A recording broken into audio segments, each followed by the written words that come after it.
Morning. This is Friday, the 29th of May, and behind me is part of the extensive grounds of the Ipswich Railway Workshops.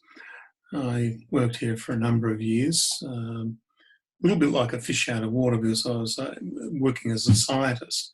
So I was up on the top of the hill at the laboratory, and I came down and worked through here looking at chemical safety and noise control.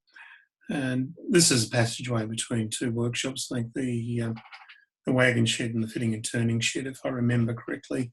A lot of these looked very similar, just old brown brick buildings, and many of them. This is one of the few that actually doesn't have a railway line running down between the buildings, though that's the direction all the rail tracks would run. And there's something about the way this place would work in terms of nothing much changed. It remained the same. The consistency was a big part of everything they did. When I was working there, and still today, there's some wagons that are actually used on the rail around Queensland, which are over 150 years old. When they build things here in these shops, they build them to last. If they build something and it's going to come back into the workshop in 10 or 15 years' time, they're not interested. They don't want to see it again. And the irony is that in many of these places behind me, there may have been 3 or 4 generations of men had actually worked at these benches. And remember having one occasion where somebody was suffering stress because they'd painted or they were about to paint his workstation, and the comment from the counsellor I was talking to who was working for me was that they'd worked out that this person's workstation had nothing had changed at it since his grandfather worked at the same workstation. So that gives you an idea of stability. And in terms of stability, for me, that just seems weird because I've had so many jobs and moved around. As a minister, I've moved more times than I care to count. I'm hoping the next one will be the last one, but I'm sort of looking at possibly moving here in Cairns.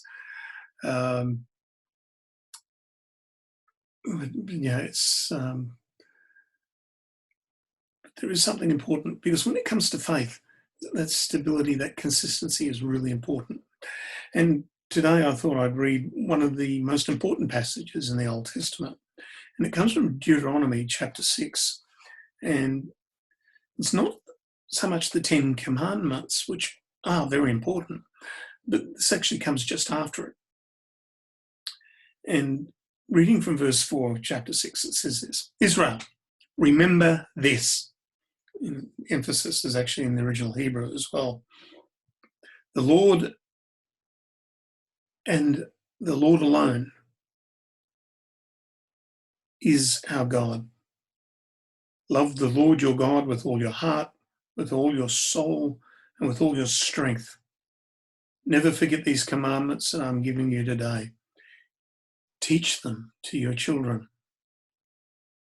Repeat them when you're at home and when you're away, when you are resting and when you are working. Tie them on your arms and wear them on your foreheads as a reminder.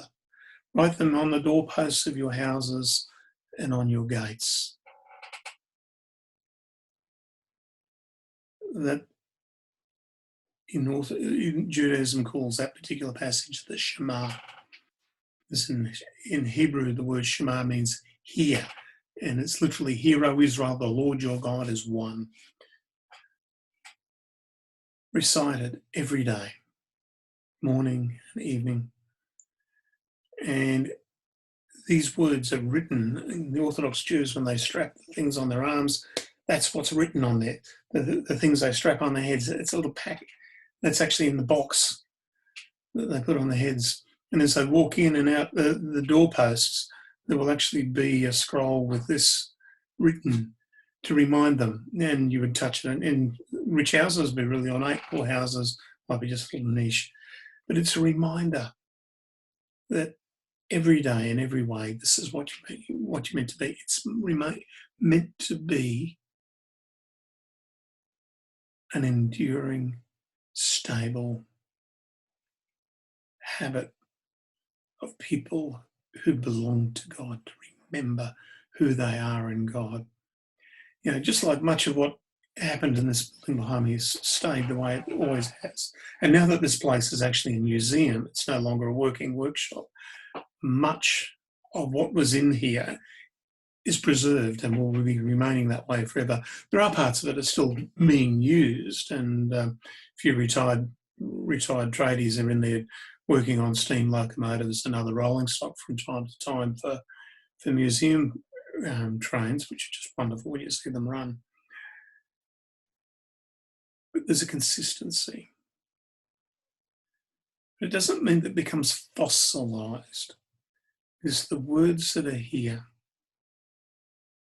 the words of this commandment.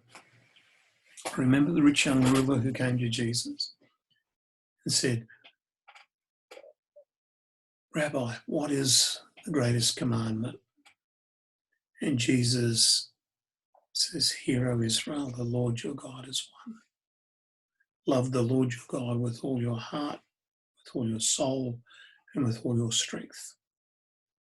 And the second is just like it, love your neighbour as yourself. Jesus gives this passage new meaning, new life. And it is what enables us to endure. And knowing and believing that law is what brings us to an everlasting life, which will last longer than these buildings behind me, so that when they have crumbled to dust, we in Christ will endure. May that be your experience. Amen.